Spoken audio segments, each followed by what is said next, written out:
Di ba yung book? Di ba may sa Book of Accounts?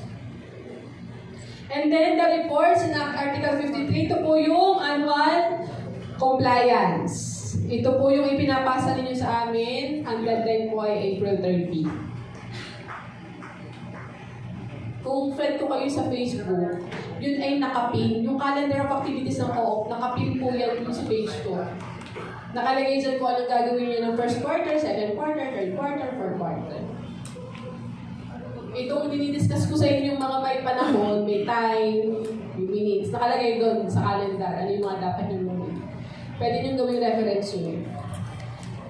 So, within 120 days, after from the end of the calendar year, ibig sabihin, 120 days, 4 months, edi April, hanggang April 30 ang submission. Bakit April 30? Kung titignan nyo, ang General Assembly ay 90 days. Ang report na ipapasa nyo sa amin dapat approve ng General Assembly nung meeting nyo.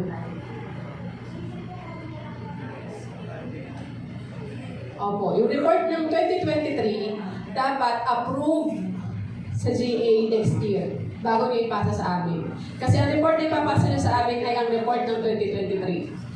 December 2023.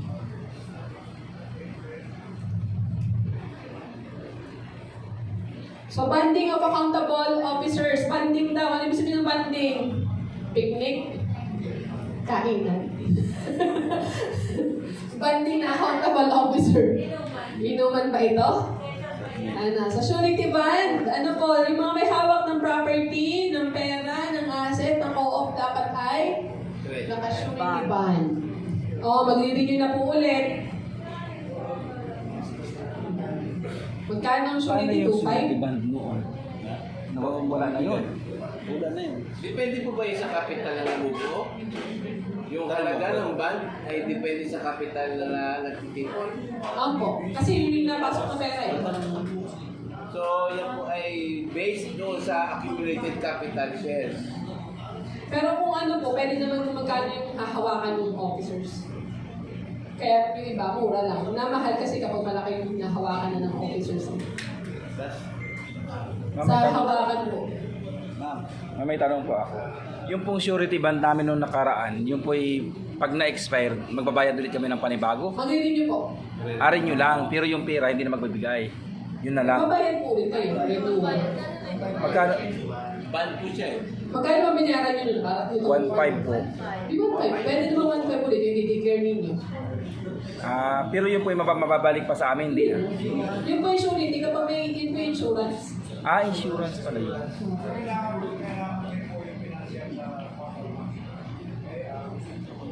Po. Yung ano lang po, yun lang po yung hawak, kung ilan yung hawakan, kung magkano yung hawakan mo. Kung ano yung nakalagay ng surety bond din yun itong nakaraan, yun din lang. Opo. Pag lumaki po yung financial namin, lalaki rin yung surety, ganun ba? Opo. Ay kung ano, may nakalagay pong expiration sa inyo. Pero dapat pagkaroon ninyo ng GA, pagkaroon ng election, kung napalitan yung appointed, kasi minsan di ba treasurer yung napapalitan, pinilig nyo na po agad. Kaya mas maganda, by March, kasi nag-election na kayo, i-renew nyo na. Kahit pa hindi pa paso yung inyong surety bond dito.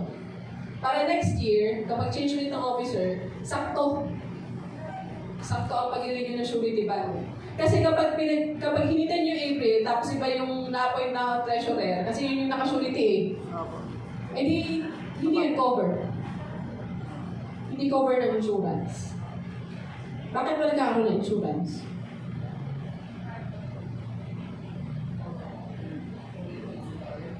Bakit? Para sa mga... Parang pag nagkaroon ng losses, yung nabaon, may babalik kahit konti. Ang dito pina-cover ninyo, 20,000 lang. Yung pera ninyo ay 100,000. Wala yung 100,000. Ilan po ba ang porsyento nung nababayaran? Ang sabi lang po dito, hindi ko magkano yung pinahawakan ninyo sa officer. Kunyari ay... Ilang percent nga po yun? Ano hindi ko tanda, sir, depende sa insurance kasi yun. Treasurer at saka 2.5, management. 20,000. Ibig sabihin ay, ay parang 7%. Oh, kasi siya din nakakap ng pera, eh paano kung si manager ay nagdadala ng pera sa bangko? Wala ka pong dadalhin, ma'am? So, tax exemptions. So, Article 61, tax and other exemptions. Cooperative transacting business with both members and non-members shall not be subjected to tax on their transactions on members. Ang ano nung napaka-complex ng pagkakalagay. With both members and non-members shall not be subjected to tax on their transactions with members. Hindi pa sinabi, kapag non-members, taxable na. Kinahaba eh. Ano po? So, in this relation, the transactions of members with cooperative shall not be subject to any taxes and fees, including not limited to final taxes on members' deposits and documentary tax. So, ang sabi nila, isa ng members ang subject to tax. Pero yung mga members, ano po, wala siyang tax. On their transactions with members. Di ba? Yun na sabi ko sa inyo, sir, magulo yung magkakagawa. Pinaikot eh. Tapos may tax din naman pala. So, Article 66, involuntary dissolution. So, dito tayo sa dissolutions of cooperatives. So, violations of any law, regulations, and provisions of its bylaws. Involuntary ay, kapag voluntary kung saan loob, ang involuntary ay, sabi nila, pili lang. So, violation, kapag may violation of laws and insolvency, or yung sinasabi yung bankrupt. So, dissolution by order of the authority. So, kami ang magdi-dissolve. Ano yung nagiging reason kung bakit nadi-dissolve? Ang grounds ay having obtained its registration by fraud. Yung mga nanloloko. Ano po? Yung nagrehistro tapos may ibang operation. Kung walang nagreklamo, hindi pa namin malalaman. So, existing for an illegal purpose, nagkaroon dito ng issue parang sa importation ng bigas. Ano po? So, kaya pinamamonitor sa amin yung mga co-op na nag-i-import. And willful violation. So, ang willful violation, nakikita ito sa inspection. Kapag pinuntahan kayo at wala kayong registry of membership, next year, tapos 2025, pinuntahan kayo, wala pa kayong registry of membership, willful violation sa Article 52. So, kapag sa third year, meron na kayong notice or show cause, tapos pag hindi pa rin kayo nag-comply, dissolution. Dahil lang sa registry book. Dahil mag-isa ng pangalan ng member. Dapat po ay meron tayong hard. Print nyo na lang po. Hard copy mo, i-print po ma'am yung lahat ng member bago didikit sa ano. Tsaka dapat may pirma ng secretary, ano po, para ma-certify. And then, failure to meet required minimum numbers of members in cooperative. Ang nangyayari po kasi, dahil hindi kumikita yung co-op, hindi na naging active yung iba. Ang nangyayari, ilan ang minimum natin? 15. Ang nangyayari, naging inactive yung mga 10, ganyan. Tapos, natitira na lang yung BOD. Mga 3 taon, ganon. Hindi na makakuha ng mga bagong member kasi nawala na yung confidence. So, subject po siya sa dissolution para sa amin. Ano po? So, dissolution by failure to organize and operate. So, for example, kayo po ay ngayon. Ngayon kayo narehistro. Hindi kayo nakapag-operate hanggang December. Ngayon. Tapos, hindi ulit kayo nakapag-operate next year. Hindi kayo nakapag-operate ulit the following year for dissolution. Ano po? So, dapat po ay mag-ooperate. At saka, ang laki po ng problema pag hindi nag-ooperate tapos magpapasa ng report, kulang-kulang. So, limitation on share capital. Capital sources, Article 72. Saan nanggagaling ang ating capital sources? Subsidies. So, meron tayo dyan capital build-up. So, number 4 po ay yung subsidies, donations, legacies, and grant. So, ito yung inilagay namin. Kasi, ang tanong nyo, ma'am, paano kapag na-dissolve? So, ang sabi dyan, upon dissolution, such related capital shall be subject to SG. Ibabalik. Apo, ibabalik sa government. Ibabalik sa nag-grant. So, yan po. Then, limitation on share capital. So, ang sabi dyan is, baka kayo malito kasi nakalagay sa 9520, or hold more than 10% of the share capital of the cooperative. So, may naka-close and open parenthesis ng subscription. Kasi ang pagkakaintindi ko nung una, share capital yung authorized. 10% ng authorized. Or kaya paid up, 10% ng paid up, nung binayad na. Kung ang bayad na ay 100,000, ang 10% niya ay 10. Hanggang 10,000 lang yung limitation. Hindi pala yun dun sa paid up. Yun po ay sa subscription. So kung ang binibili ng member ngayon ay nasa 100,000, 10,000 yung limitation. Subscription po ha. Yung bibilhin pala. Ibig sabihin malaki. Kasi kapag paid up, maliit yun. Pag subscription, di ba halos times 4 na po siya.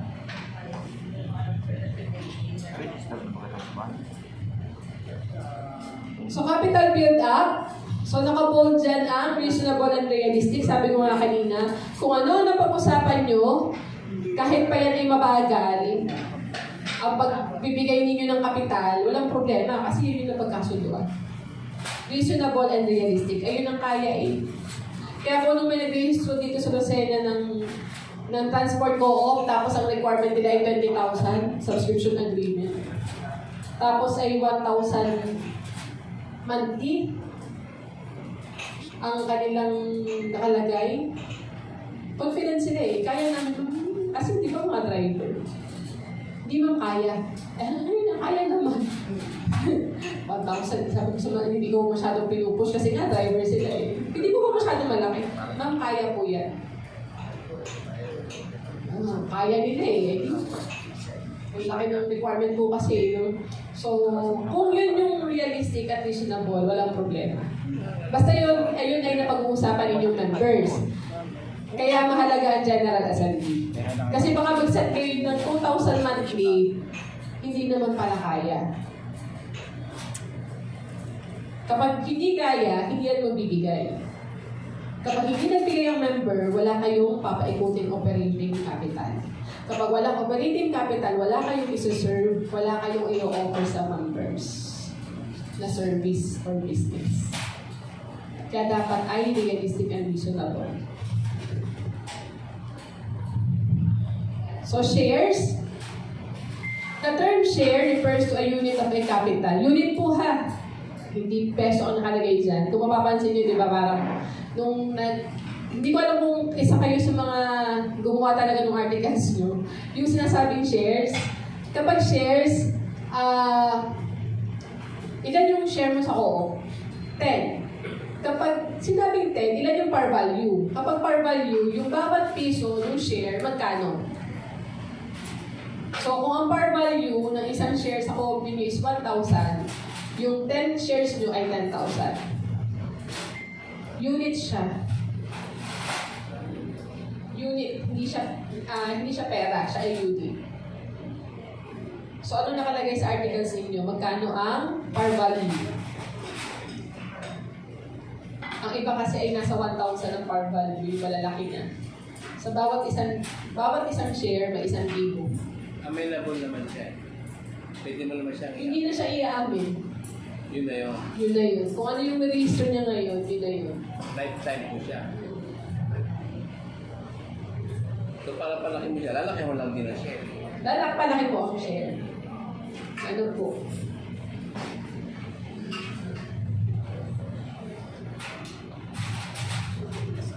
So, annual audit. So, the financial audit shall be conducted by external auditor. So, meron tayong tinatawag na cooperative external auditor. CPA din siya na merong accredited accredited ng CPA. And then, meron din yung nakalagay ng social audit. May financial audit na nga, may social audit pa. So, ang social audit, dyan naman makikita yung effectivity at effectivity ng co-op sa bawat individual. Sa bawat member. Ano ang nakukuha ng member sa co-op? Bukod sa pera. Ano po, meron ba kayong health vision, dental vision, nagbibigay pa, nag-feeding pa kayo, nagpapalinis pa kayo ng barangay. So, yan yung nakalagay sa social audit. So, yan po ay meron din tayong template. Meron din tayong template niyan. May kita nyo kung ano yung, may nakalagay doon na para sa BOD and officers, ano yung mga naibigay ng co-op. Magkano? Ano po? So, saan kinuha yung budget? Then, ayan po yung mga dapat ginagawa. So, kung ang audit committee nyo po ay 3, yung secretary at saka yung member ay di... Yung po kasi secretary sa meeting lang naman siya. Ano po? So, itong audit committee, hatiin niyo yung task. Yung isa ay sa social audit, yung isa ay gagawa ng performance audit, yung isa ay sa governance and management. Para kapag kayo mag-audit, hati-hati na. Hindi kayo kapaan-kapaan. Ang nangyayari sa iba ko, pang gumagawa ng audit ay secretary. Kasi siya yung nakakahagilap ng, siya ang may hawak ng form. Tapos sasabihin ng komite, hindi ko naman alam kung paano gawin yan, ikaw na ang gumawa. Hindi mo dapat ganun. Ano po, ibigay niyo sa kanila, tapos sabihin niyo sa kanila, kung may hindi ka naiintindihan, kung hindi mo makita ang dokumento, sabihin mo sa secretary, pupuntahan kita kasi kailangan ko ng dokumento natin kasi mag-audit ako. Magkaroon kayo ng maayos na usap na as auditor, kausapin niyo yung secretary para makita niyo yung mga docs. I-check niyo lang, hindi niyo nalalabas eh. Pagpakapihin mo muna ako dyan sa inyo. At ako'y maniningin ng papel. Ano po, para sa co-op naman yan, hindi naman yan para sa akin. Ano po? So, checklist.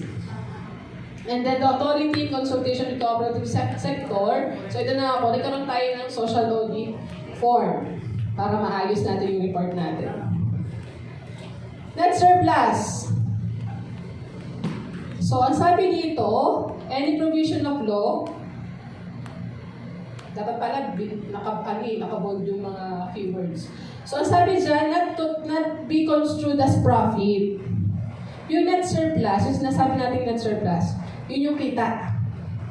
Ang sabi dyan, hindi daw yun. Anong profit sa Tagalog? Kita. Kita ano? So, dyan, ang sabi dyan, yan ay iniipon ng member. Pinaiipon ng member sa co-op. Nagbabayad ng sobra. Kasi ang sabi ko sa purpose ng co-op, the purpose of cooperative is for the savings and thrift, matipid at nakapag-impok. Ano po? So tayo ay bibili ng wholesale ang co-op, bibilhin ng member ng retail price. Yung sobra sa retail price, ikikip ng co-op yun yung part nung yung sa ipinatong na pera doon, kung piso yun, yung piso yun makapapunta din sa member. So syempre hindi lahat kasi napapapunta doon sa reserve fund, napapapunta sa education training fund, napapapunta din sa mga statutory. Tapos ang nangyayari, 30% na lang yung papabalik sa member. Yun yung sobra. Yun yung net surplus na sinasabi.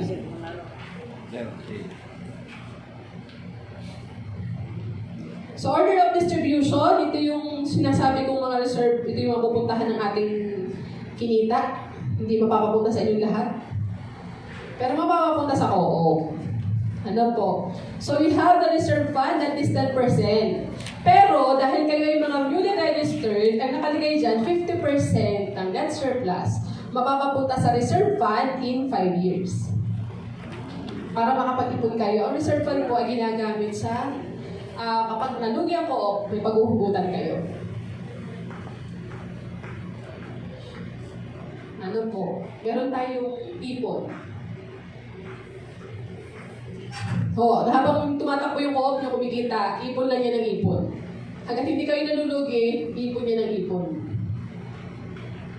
And then, the number 2, education and training fund, not more than 10% of the net surplus. Ang half niyan, kung 10% niyan, ang 5% niyan mapapapunta sa federation or union. Kasi ni-require na rin namin na dapat member kayo ng federation and union. And then, ang 5%, yung kalahati po doon, ay mapapapunta sa local. Ibig sabihin, gagastusin ng co-op sa training program niya. For example, the PMES, pangalawan sa pagde-training. Kapag may training sa loob ang co-op, katulad nito, yung babae yung sa pamasahe, pwede yung tungkutin. Allowance ng officer, kapag a-attend ng training, pwede din tungkutin sa local. Yung po sa federation, para din po siya sa mga training and education. So yung gagamitin pondo doon, edi kung mag-request kayo, doon sa ibinigay ninyo, another 5%. Sila na ang magte-train sa inyo. So yun po ang Education and Training Fund. Community Development Fund, not less than 3%. Ito po yung para sa community natin. And then, optional fund shall not exceed 7%.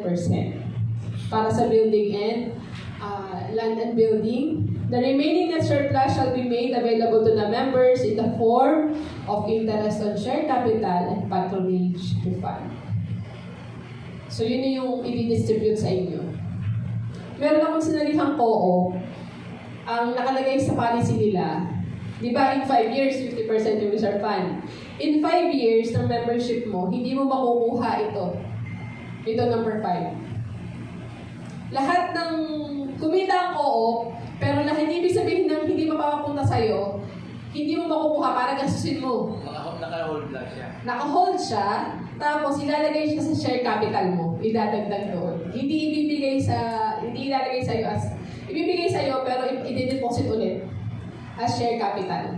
In 5 years. Parang sasabihin lang sa'yo, inform ka lang niya. I-inform na, nakalagay na po sa policy, sinasabi na rin nila na within 5 years ng membership mo, kahit pa, kunwari, tumatakbo na tayo, tapos yung 50%, naka 5 years na tayo, kapag may pumasok na bagong member in 6th year, mga bago, ganun pa din. After 5 years, kapag makakakuha. Sa lahat ng member siya. Para lumaki yung share capital. Kasi para maiwasan yung naiiwanan po ba? Kasi di ba pag bagong member, maliit pa lang yung capital niya. At least kapag habang nag-iipon siya, habang tumatagal, nakaipon siya.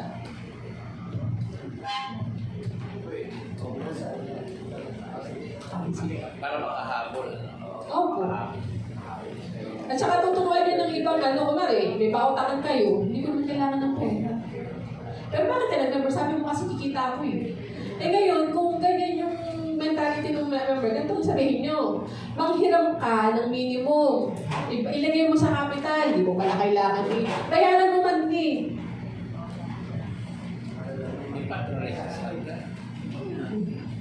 Gusto mong kumita, mangutang ka.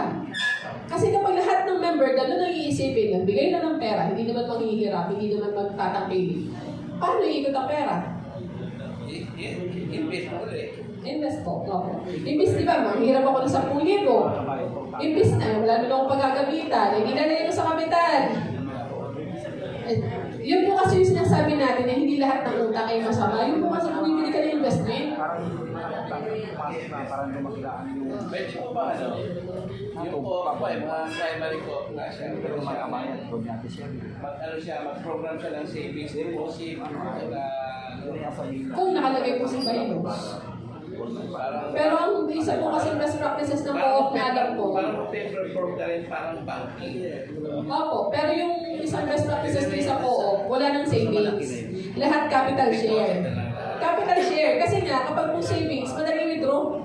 Ngayon, kapag nasa capital siya, paano yan? May utang ako. Kung napalaki mo naman yung capital mo, may kakayahan ka pa ulit manghiram. Kasi hindi ka naman nanghiram ng malaki eh. O kaya kung manghiram ka ng malaki, Wala, hiram ko ng 50. Ilalagay ko lang ulit sa share capital, huhulugan ko monthly. Ngayon, nagkaroon ako ng emergency. May pera ako dun eh. Pwede ulit ako manghiram.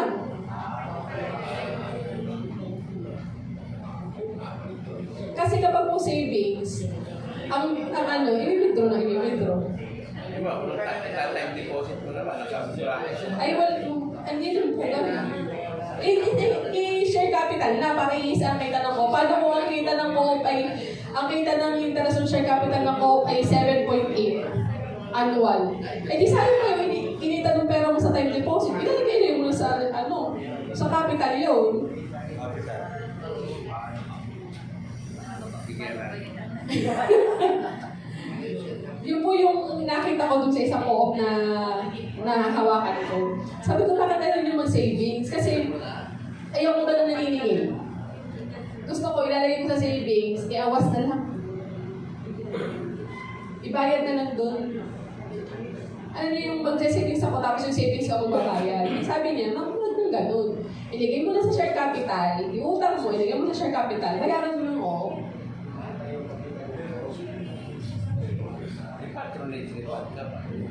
Ngayon, kapag kailangan mo ng pera ma, kung kaya pa ng share capital mo, kaya pa ng policy na pahiramin ka in case of emergency, pwede ka pa makahiram. Kasi ibinalik mo lang naman yung hiniram mo eh. May pondo ang co-op. Pataas pa yung capital niya. Kasi doon mo yung nilagay eh. Oo po, pati interest ng share capital, tataas. Yung co-op namin sa office, Hindi, mag-i-exit naman po siya doon sa kanyang subscribe capital. hindi siya mag-exit, hindi mag-renew ulit siya. Subscription agreement.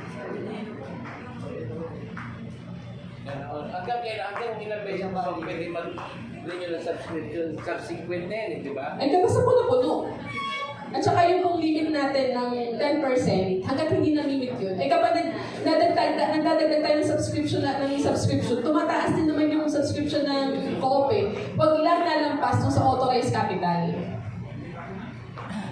Yun din po yung medyo nalilito yung karamihan natin mga ko. Paano ba?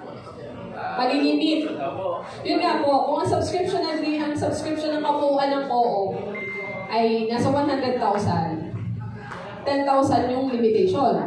Ano po? Ngayon, kapag nakabuo siya ng panibago, magsusubscribe ulit siya, madadagdagan yun eh. Hindi 110 ulit, hindi madadagdagan ulit yung limitation kung magkano. Halimbawa, 15 halimbawa, palitin na lang po natin yung computation, 10 members, 100,000 yung Subscription. Nakabayad na halimbawa ng subscription mo.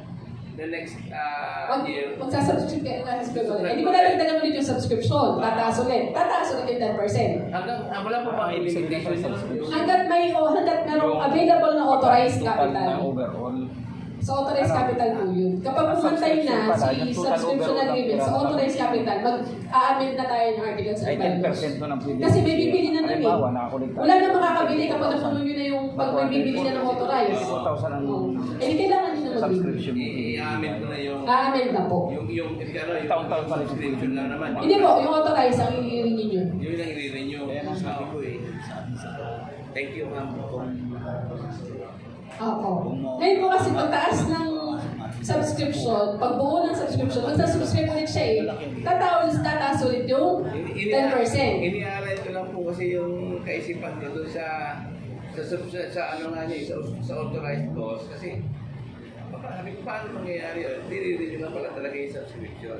Hindi po talaga. Pagka napuno po na siya, Kapag napili na lahat ng authorized, napili is yung ini-reserve na. Kasi kapag naka-reserve na, wala nang makakabili ng ibang wala nang makakabili ng authorized kasi puno na eh. Wala nang stock para sa susunod na makakapuno. Hindi mo na pwede bilhin yun sa kabila. Hindi po. Dahil sa kanya lang. Kasi kanya na yun eh. Oo. Yun na yung kanya ipinangako eh, di ba?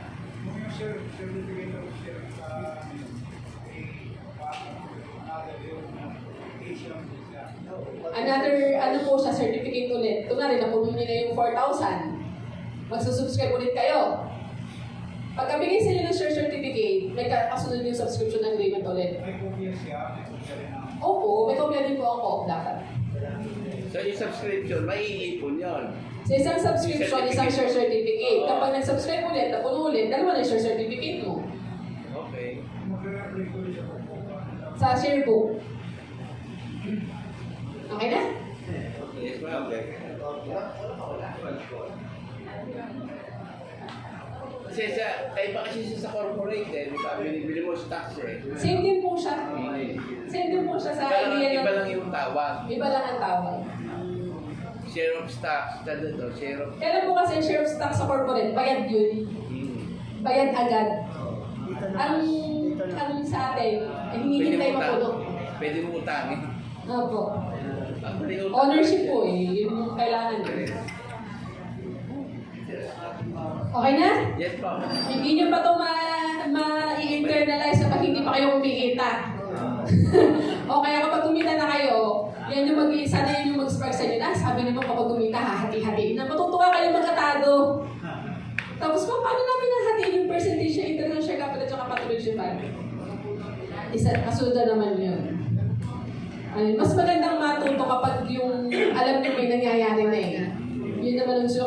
Kapag yun ay palubog, ay hindi na kayo mag-aaral.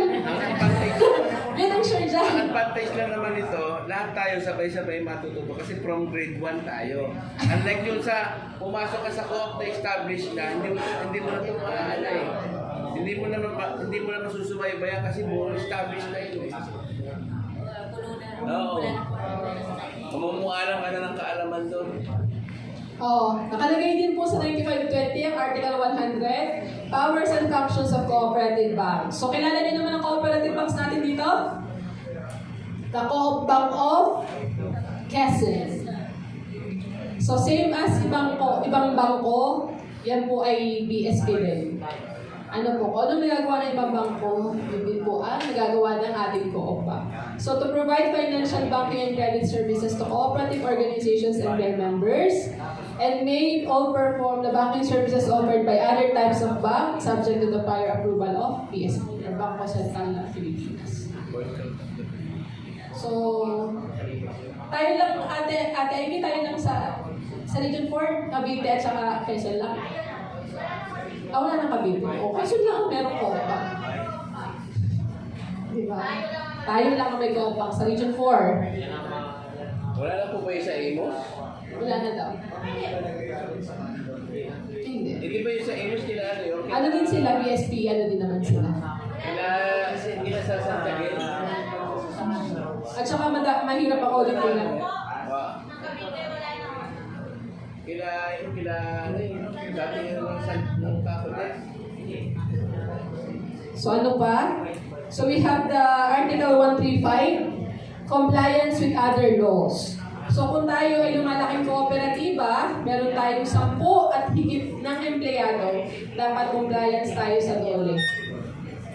Ano po? And then the SSS, PhilHealth, and social legislations, the pag-ibig, ano po, dapat ay meron din tayo. So yan po yung mga other laws. Ito yung mga dapat nating pag-aralan pa. Kung ano pa yung kailangan nating malaman.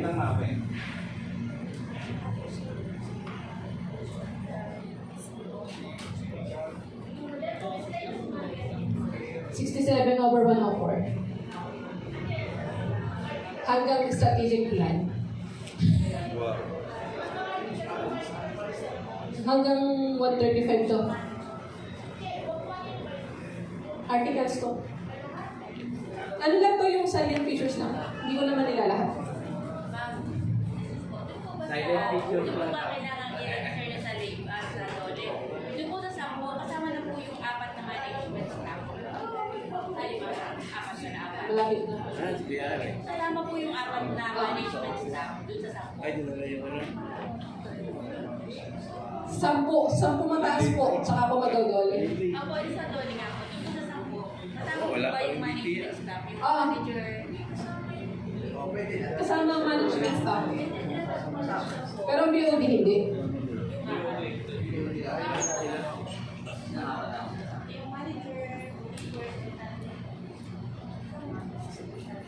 Teka. 10. So, settlement of disputes. So, ito po yung sa conciliation and mediation. Conciliation. Article 137 ng 9520. So, dito po, para magkaayos yung dalawa, hindi nyo ang dalawang, kumano, si manager at si member, hindi nyo pwedeng idiretso, hindi naman sa hindi pwede nyo idiretso sa amin. Pwede nyo idiretso sa amin, pero sasabihin namin sa inyo, dapat pag-usapin nyo muna sa Mediation Conciliation Committee. Kung gusto nyo hindi talaga magkaintindihan, dapat ay, tapos, kapag hindi talaga magkaintindihan yung dalawa sa Mediation Conciliation Committee, gagawa kayo ng non-settlement, ipapasa ninyo sa Federation. At Federation ang mag-uusap dun sa dalawa.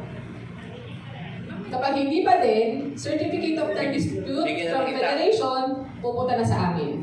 Pag hindi pa, ibigyan ng itak. Ay, opo, at saka kaya po, kutsilyo. Ayaw nyo magkain, yan, itak. Itak. Parang kaso lang yan eh. Pagka may harang nag-aaway. Akala nyo may mga pepera kayo kasi pag ganyan nyo. So, wala naman kayo magkaroon sa ano po, so, hindi, matuturuan lang namin kayo kung paano mag-mediate, pero hindi sa amin manggagaling agad. Ano po, lalo na kapag sa usapin ng BOD, dapat po ay isetag nyo muna sa loob, kasi yun po yung autonomous and independence ninyo eh. Dapat sa inyo pa lang, nagkakainin na. May linawin lang po ako sa mga nabanggit nyo. Yun po bang management staff na nabanggit nyo kanina? Saka po yung officer na yung tinatabi lagi sa co-op. Parehas po. Officer po, saka management staff na tinatawag. Parehas lang. Hindi po, okay pa po yun. Kasi po ako ganyan hindi ko yung... Hindi-discuss po yun sa governance ma'am. Apo, bukas, kay Ma'am Ivy po. Para po, Kasi po officers and management, kapag management, sa operation siya. Oo, yung manager. Mula sa manager, pababa. So, yung mga tauhan niya. Yung mga... yung mga BOD hindi kasama yun.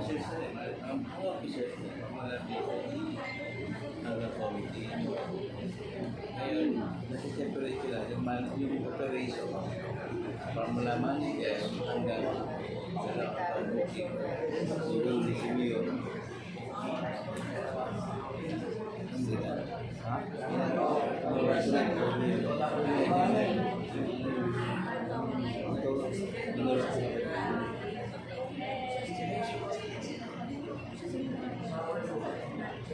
Wala lamang ako.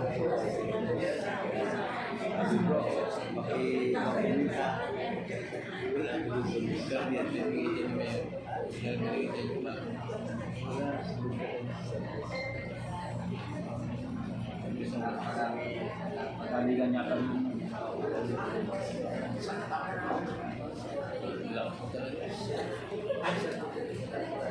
Tagal-tagal, tagawad na ng bayan. Hindi mo na ganyan.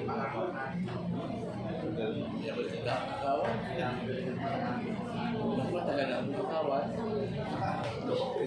Sabi nga sa akin, bro, matibay yung aming kapitan. Sabi sa akin nga, Punta ng talaba. tinawagan ako yung opisina ni Emil. Ano? hindi na po ba mabenta? Ano din na ba? Wala. Sabi niya, Tatawagin na kita. So may i-discuss po ang aming senior. pinag-isip ko, bakit hindi mo ba yung So kasi daw po pag date sa akin sa yun. Na-discuss ko yung 7 pictures. So ano po?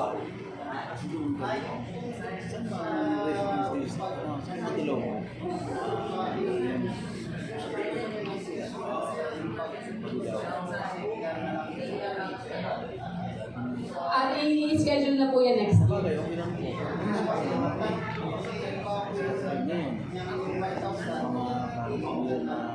Kung paano makikita.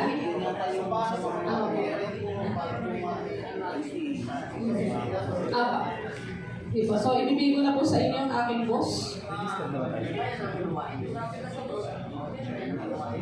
Boss Ivy. iuwi na po namin niya, ibinigay niyo na rin. Ma'am Loy, Ate Daisy, nakapasok na ba sa munisipyo yung ating activity? Maraming pong salamat sa pag-ibig. Ay, pasok na. At tayo ay mamamas tayo para sa pub natin. Kaya nga tapusin mo na at pag na-accredit tayo, mamamas tayo. saan? Kay Mayor. Mamas po kami dagdag sa pag namin.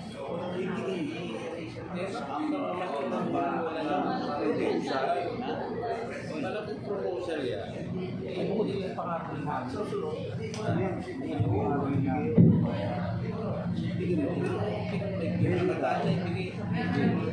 Hindi, ganito. Pwede daw proposal yan. Una nakalagay daw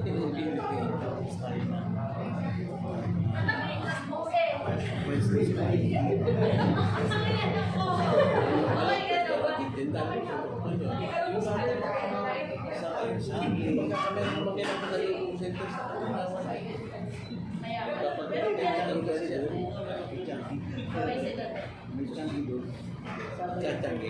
Swerte nyo kasi